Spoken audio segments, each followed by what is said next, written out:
Oh, well, hello there. What's up? What's What? up?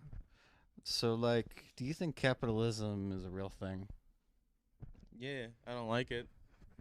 And every time capitalism works properly and the stuff is sold out on the shelves, fucking fucking conservatives are like, "Oh my god, this is communism. This is the system you support."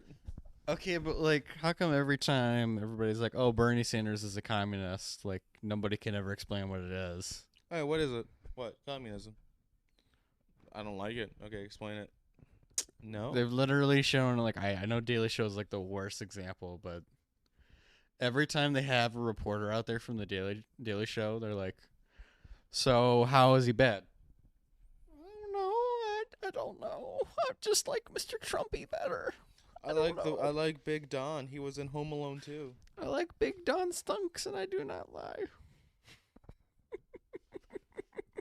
I'm officially putting in my 2 weeks notice.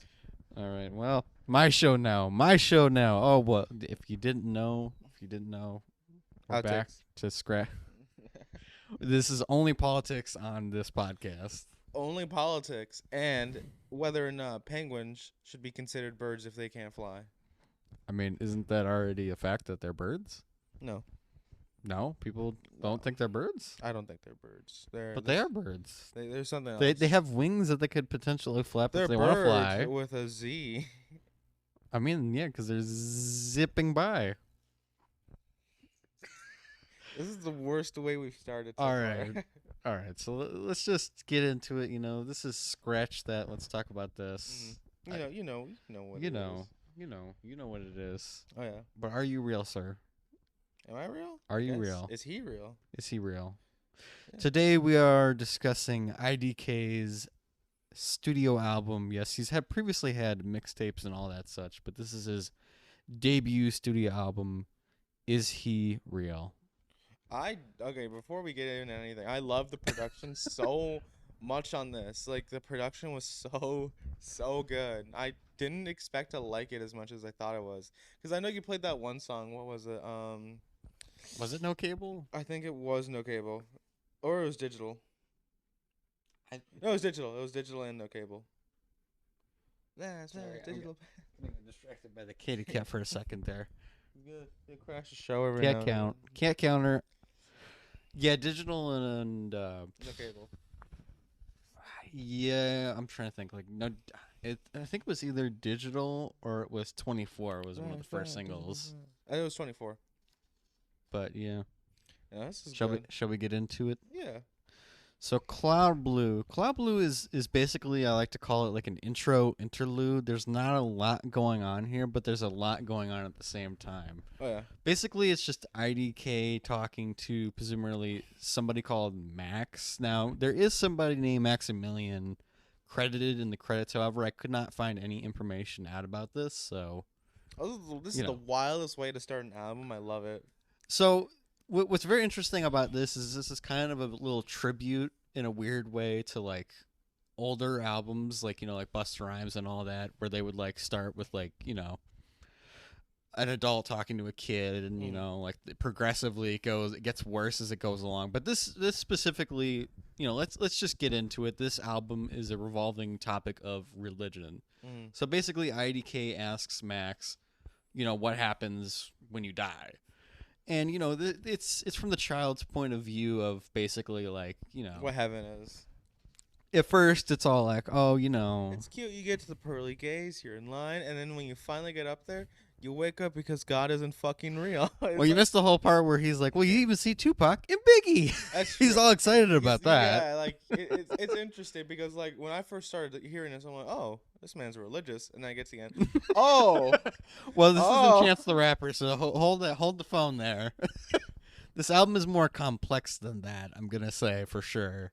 Yeah. Even though there are points where the subject matter changes, but we'll get into that a little later. But yes, 4,200 choices. So this is actually a very interesting track because this is and we'll see if we agree on this one. I think this is him discussing it's definitely him talking about his past and where he came from. I think that maybe the connection here to religion could possibly be people judging you for your past because he says, you know, I'm drowning. So maybe that also could be meaning maybe he's drowning in alcohol. We don't know 100%, Yeah. But there could be so many like meanings behind this. Or maybe he's just talking about sinning. Who knows? Maybe that. Because, he was living a life of like, having to survive in an environment that left him for dead. So maybe that's what it was. Maybe. I don't know. I didn't really pick that up on the first listen. I did listen to it again last night, and I was able to figure out a lot more about it. But yeah. Yeah, I've listened to the album clearly more than you have. Yeah. But still, I get what you mean. I get what you mean. There could be so many meanings to that track, though. That's the thing. Mm-hmm. There's so many bars that could be analyzed throughout the whole thing. I could be here all day just analyzing all the lyrics. Oh, yeah. But the E in blue. So this is very important because this is an interlude from DMX from the song Ready to Meet Him. And this is a particular part of the prayer before the song. It is very, very much worth noting this album came out in 2019. So DMX was alive when this came out, just so everybody knows. Mm-hmm. I'm rambling on. Please say something. Oh, I liked it. I really liked the song. I know you're more prepared. This is gonna be like the Michelle review, but in reverse. It's so weird. Like, bitch, take my beer. I'm like all prepared. You're like, It sounded pretty. I liked it. I have nothing to add, sir. I really don't, because you're kind of hitting all the points. I'm just like, it sounds good. You like. All right, Alone. I like the song too. I do want to mention this. A lot of it kind of like bleeds together really, really well. I know the first 3 tracks. It's kind of like the Division album we reviewed a few months back, where like the first couple tracks they all just blend in so together that you kind of can't really realize when you're onto the next track. I think the first one you can probably realize as soon as that one's over, but like. Right, I think 4,200 choices in the E in blue. I don't know when the next song starts, and I'm okay with that. It makes for an interesting album experience. I think the point of the first one is to transition you into like life hitting you with reality, with like the whole God isn't fucking real part, and then it gets you into the actual like songs because that's like an introduction. But yeah, transitions are something that he clearly mastered, and he knows how to really do it for sure. But yeah, Alone. So this is most certainly definitely about people judging him for sure.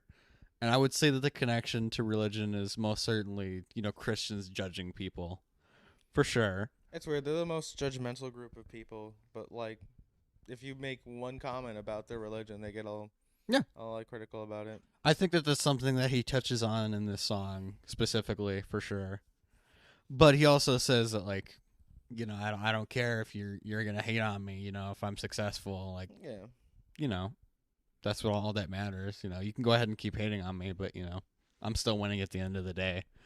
And I think that can be kind of hit or miss with how rappers do that. And personally, I think I like the way that he did this specifically.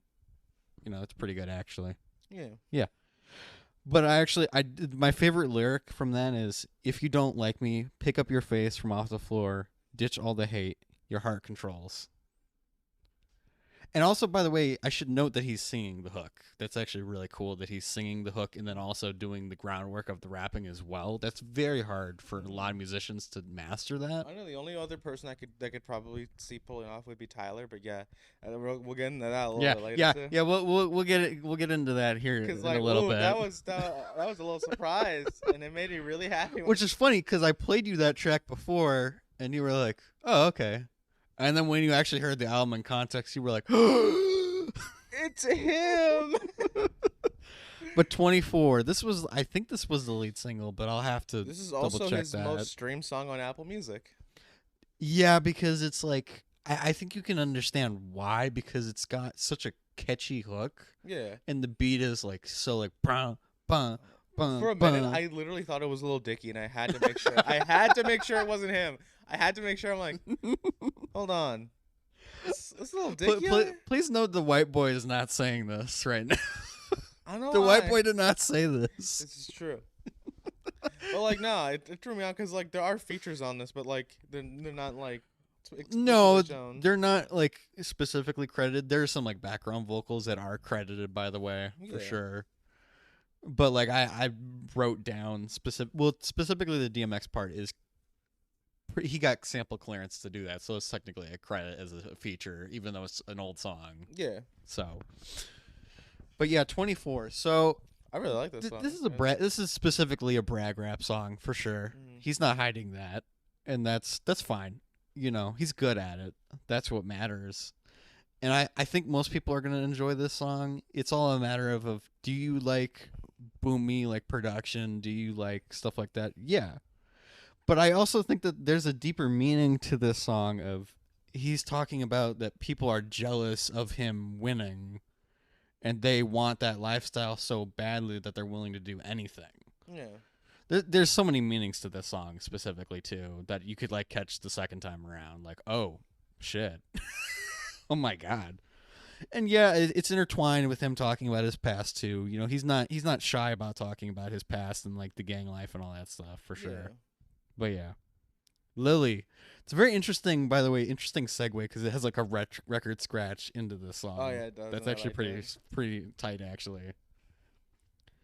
But yes, the song opens up with "Don't chase fast hoes. It don't work like that. If a rich flirt, they gonna flirt right back." Obviously, I'm not gonna say the word. They gonna kiss you on the mouth. They gonna tell you the one. If you let a hoe free, guarantee they'll run. Isn't that funny how like smooth that transition was? So I It could really flip the is. page. Wow.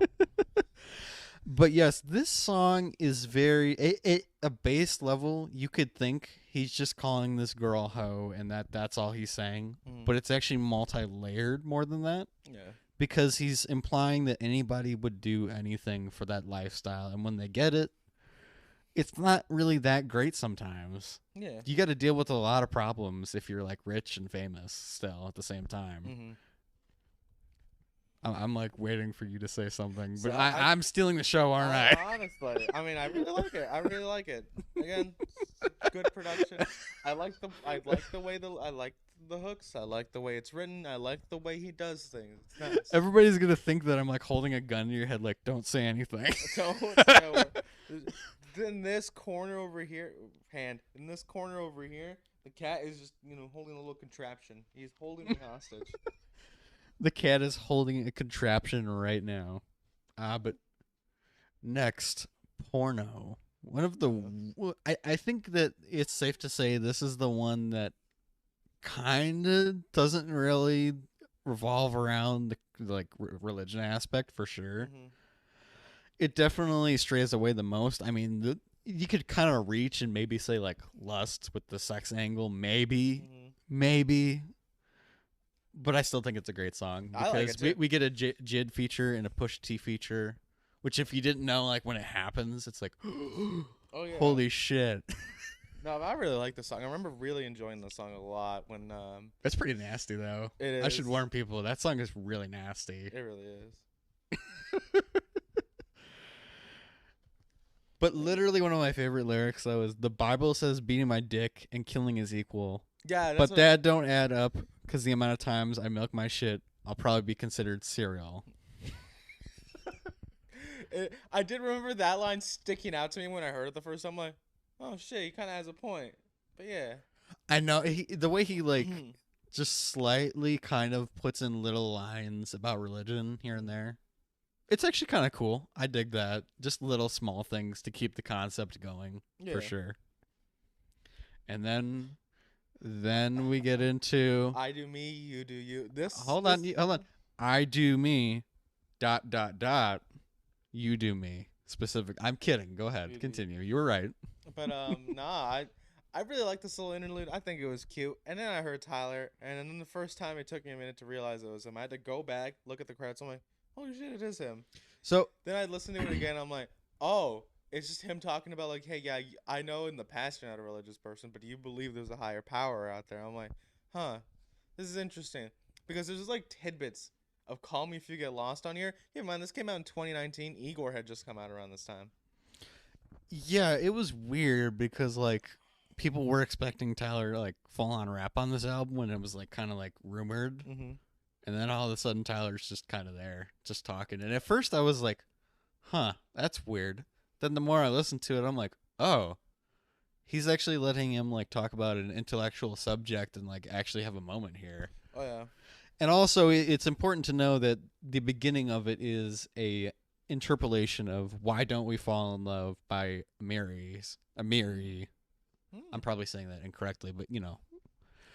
It's also hilarious that IDK knows about Goblin and the Goblin Bastard era of Tyler, where he. But you got to know that that's a reference to that. That's the thing. That is the thing. Like if you didn't know, like he's talking about the Goblin Bastard era where he just was I mean, being 2000 early 2000s Tyler, but yeah.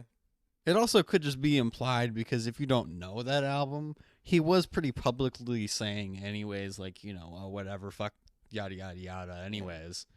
So honestly, it could just be about his public persona, but, it's a deep cut also to know that it is probably specifically about Goblin in that era of his music. That's what I figured out almost instantly. I'm like, oh yeah, he braced off your previous work. I'm like, oh yeah, he's talking about Goblin and Bastard. I mean, Nice. yeah, it's not that far stretched to feel like IDK is a Tyler the Creator fan. I'm sure he is, I think one of like I mentioned, you can kind of hear aspects of "Call Me If You Get Lost" on here when he talks about that immense joy, which he brought up later on Massa. And what the fuck? I would like to think that Tyler the Creator just randomly got in the studio, just in random keys. I mean, but I don't think he's credited as a producer. I don't think so. He's credited. He's just kind of just credited on the song though. I don't think he actually did any of the production though. I think IDK actually had somebody do all that. Yeah. But yeah. But I like this. Yeah, it's not really it's an interlude for sure. It's actually pretty good. It means a lot. It's wild that I have a lot to say about an interlude that just features my favorite artist more than I do a lot of the songs. I don't know. I think it's. Isn't that funny? It's literally just Tyler the Creator talking, and you're like, "Yes, this is my moment to shine." This is where I come in with my, vast Tyler knowledge. I mean, it's always nice to like get little like tidbits of stuff you'd see later on. It's wild that I listened to this after "Call Me If You Get Lost" came out because I'd be like, "Oh yeah, what's your name, girlfriend? What's your name?" He says that thing, the immense joy thing, which is wild because like he did an interview a few months back. He pretty much mentioned that what was it? Gone Gone Thank You was from Wolf. It was originally supposed to be on Wolf, but the production just didn't work for the album at the time, and he reused it for. Yeah, I read that there was a bunch of stuff from Wolf that was on that album as well that just not like specifically was made during that era, but like just transitioned over to that album, and some of it is like newer stuff, obviously that you can tell. Oh yeah. But yeah. When I met you, I remember the feeling in December. I really like this one a lot. This is catchy. This is a really catchy song. This is like him getting the most like melodic and singing, and he's doing a lot of the groundwork for it. It's majority. This is still a love song. That's straight up what it is. I mean, yes. Does he abandon the topic of religion? Yeah. But you can argue mostly. You can argue that love is a religion for a lot of people. But also, wow, that's I didn't even write that down. Wow. Okay. All right. Look at you getting finally one in there. Yeah, I gotta have my moment. You can argue that a lot of people see love more as a religious aspect than religion itself. Yeah, I could see that actually. Kanye is a good example of this. Okay, all right. Shut up about that. Anyways, so what I think is very cool about this track though, as well, is I feel like I'm floating. Oh yeah. And then Burna Boy comes in. And he's just straight up like singing. And then I just love how he can flip it and immediately start rapping. Oh, yeah. That's so amazing, actually. That's I love it when cool. artists just do that. Like, oh, hey, it's in one style. I'm going to shift it to another style. Oh, here it goes. There he cat goes. count. This is the most distracting the cat's ever been. We've like jokingly said we were going to have a cat counter. Now I'm going to have to actually do it. Because the cat's been distracting. For this episode, yeah. European Skies. I've gone so long without mentioning how much I actually like the names of each track.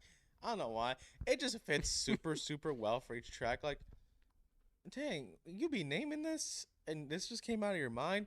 That's beautiful. That's beautiful. Sun don't shine in the middle of November and December. I loved this. I loved the hook so much. It was another catchy banger. It's a very interesting song because it starts like kind of optimistic, right, with the singing and all that. Yeah. But throughout this whole song, he connects it back to religion, like questioning things. And unfortunately, the people that were in his church weren't giving him the answers. But I think it's so interesting that, like, isn't it interesting when you ask somebody in religion, like, for answers and they can't give you an actual answer? A direct answer isn't just find God. Yeah. And then he also explores the topic of like double standards on who's really good and who is really bad in the eyes of religion because like wow, that's interesting because like a lot of people that like you and me would consider good, people in the Christian religion would be like, "Oh, that person's a sinner" or whatever, yada yada. As you know, a lot of mega church owners have sinned more than anyone. Let's be real. Ooh, you I'm mean bring, Joel Osteen? uh, Shots I don't fired. know if it was that the guy Kanye went to. Yes, Oh yeah, that guy. that's correct. Fuck that guy. Yeah, What and was he it? locked people out during a hurricane. That was I was about to bring that up. Yeah, when the streets were flooding, they pretty much lied saying their whole floor was flooded, but Lies. inspection later on ended up proving that yeah, they just didn't want to hold people. So you want to preach If this? you ever want to watch the show, make fun of that guy indirectly, watch The Righteous Gemstones. It has Eric Andre in season 2 with a cowboy hat.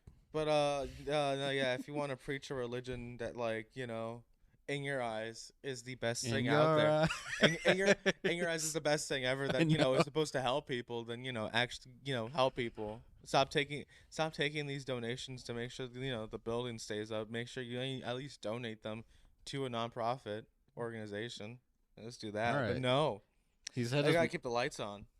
he's had his moment to talk about religion for real. Yeah. Damn. Okay. Anyway, no cable. Yeah, No Cable with that interesting interlude into No Cable. Ooh, that was So good. this starts with an intro from GLC, Mm. which if you're not familiar, he's worked with Kanye in the past. The yay fellow. That yay fellow.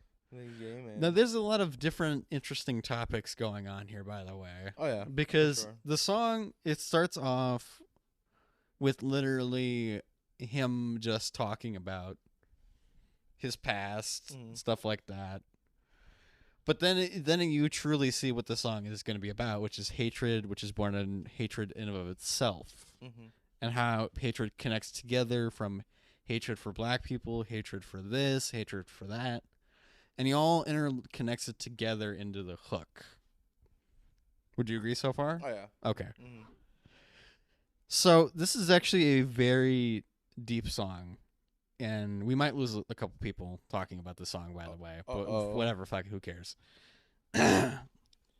Because in the hook, he gets more specific. He was just a drug dealer. Record wasn't clean. So we see him as a thug. Not going to say the word. Change the channel, which I like the whole concept of change the channel because that's what anybody does whenever it's something that they don't want to talk about. Yeah. Whenever they're uncomfortable, they don't want to see it. But with that comes a place of privilege because you have the privilege of not knowing of that existence. So you ignore it when it's something that you've never had to live in your life. Follow me? Yeah. Okay. I'm following you. Kind of like an outside out of mind for a lot of people. Like, oh, I don't like this. It makes me uncomfortable. Exactly. So it's still going on. Doesn't mean just because it's out of sight, it doesn't mean it's out of mind. It should, Hey guys, here's the lyrics on the screen just so you have some context about what me and Alvaro are talking about in the next clip. But yes, school shootings are a convenient thing for people to literally ignore.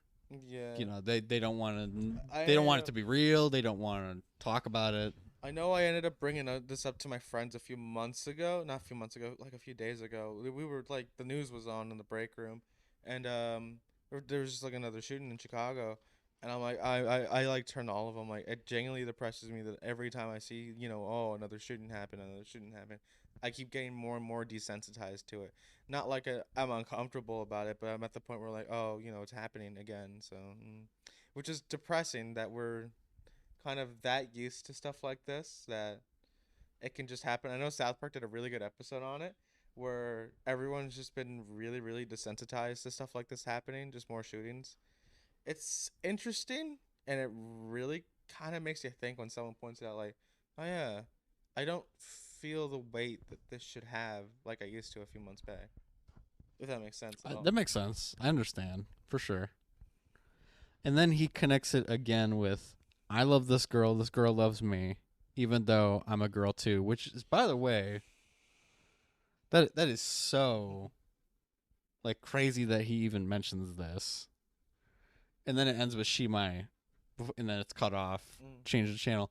Isn't it so interesting that there are some people who literally are just so disgusted by like people of the same gender who are in love when like in reality it's literally no different than if a straight male and a straight woman Love were in each love. other, yeah.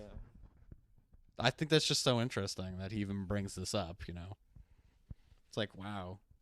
Y'all are just so hypocritical and you don't want to see this, huh? Like, what the fuck's wrong with you? I think it's even worse with Florida right now with the "Don't Say Gay" bill that they are trying to pass, which pisses me the fuck off. I agree, for sure. Like, just let people in the LGBT community be themselves. If they're not allowed to be themselves, then what's the point? What's the point of, because like realistically, they all preach this freedom that they want to be a part of. Like, oh, we're Americans, we want to be free. Well, Except these people. No, not them. No, they don't get it. Why? They like each other. That's why. I would tell you this: Florida's been kind of on this Republican wave for a while, so I would tell nobody to move there. And I can't believe I'm gonna say this, but just move to Austin, Texas. Everybody will Florida accept is you. mid. You've heard it here first. Make a funny graphic in Microsoft Word, Andrew. Microsoft Word. It just Florida. I'm just gonna Florida use like a is mid. funny, wacky text with like lots of rainbow colors. Yes, please. Florida is mid. That's our channel banner now. Isn't it funny that we've turned this song around? That's like, a really sad topic. We were like depressed about. We were like really serious about it like 2 minutes ago, and now we're like Florida is mid as shit. But there is like one more important thing that I want to mention because the last verse is very important because he discusses like unfortunately hatred towards like black people in this country or in general is probably never going to die because hatred will never die, unfortunately. But he is also saying that you should stand up to that as well and that you shouldn't just stand by because, you need to stand up to that because those people are wrong and you should check them for sure. Yeah, absolutely. All right, you done being serious? Yeah, anyway. That was a good old little moment of us being serious. All right, anyways, digital. Oh where my the God. subject matter is still serious, though. Oh my God. This song is so catchy. I love this song so much. I'm probably gonna put it in my playlist. I'm not gonna lie. Flashback, Yeah, digital dash. He used to run with a gun and a mask. It is a really catchy tune. There's a lot of interesting points in here, though, because, he's literally talking about how he used to live that lifestyle, and he's kind of reminiscing about it in an interesting way.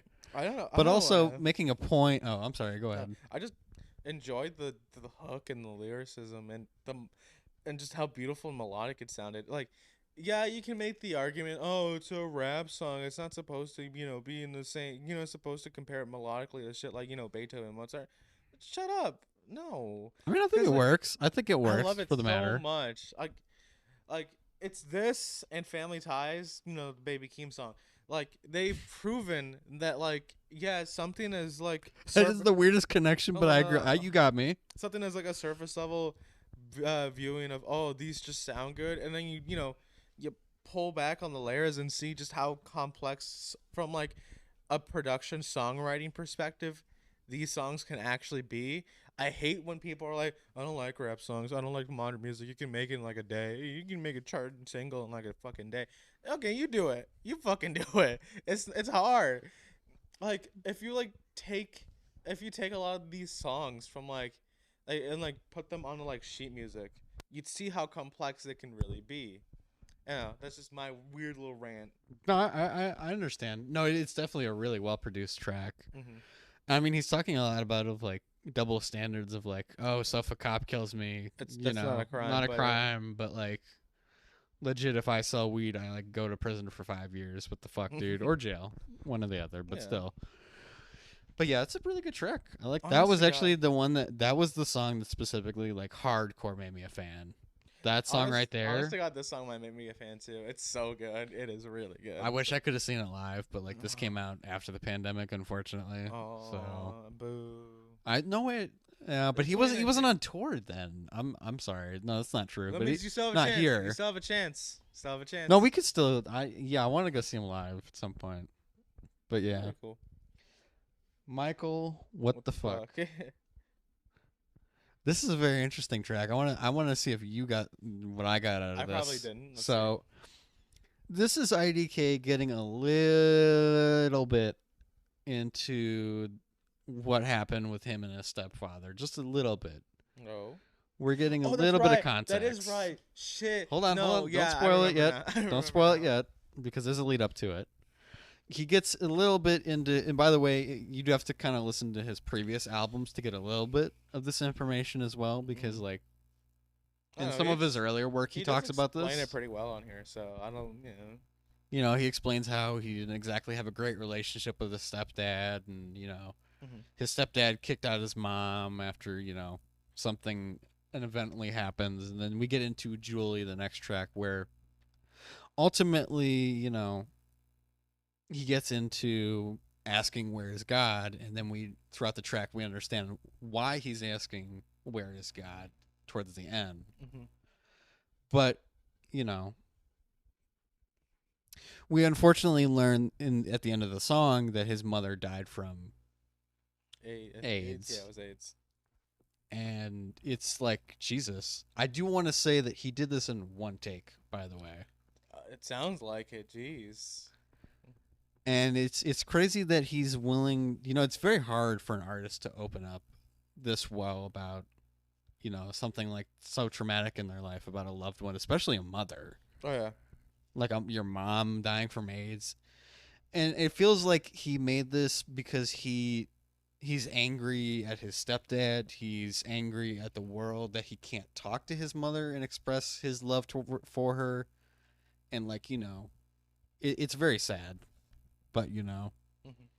understandably, it's an understandable way to end the album. But then there is the gleam of hope at the end where he's talking to somebody about the color red, and That the album was- ends interestingly because he's like, well, how are you to say this looks this way? Because like to me it looks this way. Mhm.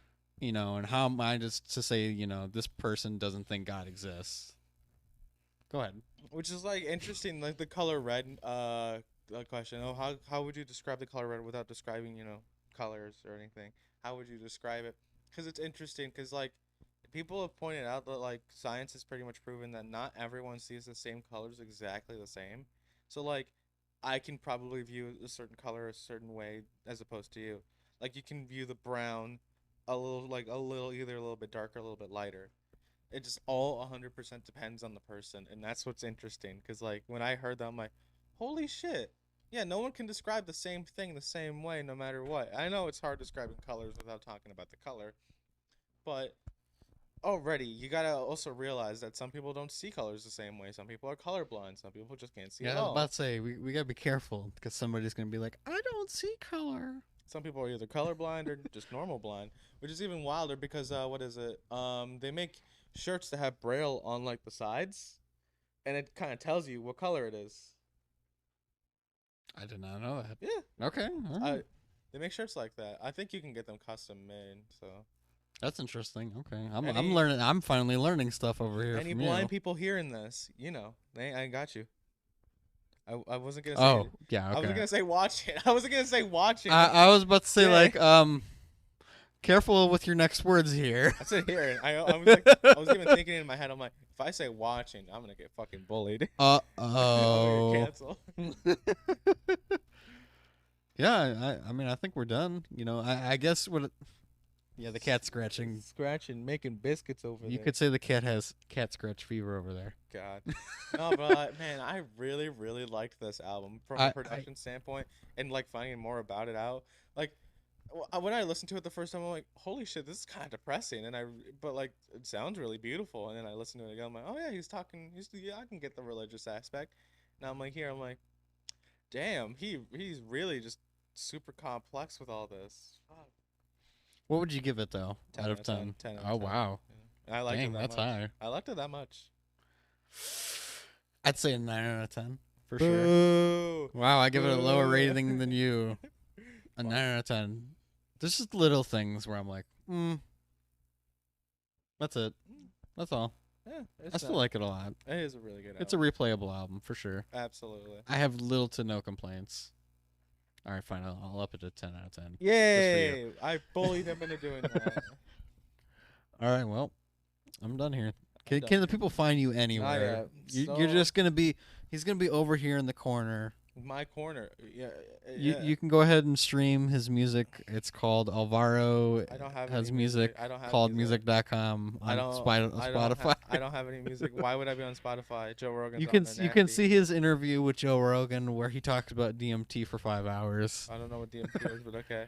I mean, technically DMT, from my understanding, is technically a drug that typically you get like accidentally when you die. I guess I don't really know how it works. I don't. what Don't makes quote you- me on that. I what don't makes know. what makes you think I know? You know what? Go watch Andrew's interview with Joe Rogan where they talk about Kanye for 2 hours straight. I missed the Kanye. Go Kanye. But anyways, you Mhm. can go ahead and stream me on Twitch on Steadily Medley. You can go ahead and follow me on Facebook, Andrew Steddle Podcast, all that good stuff. And that was an episode of Scratch That. Let's talk about this. Yeah. Yeah. Goodbye. Bye.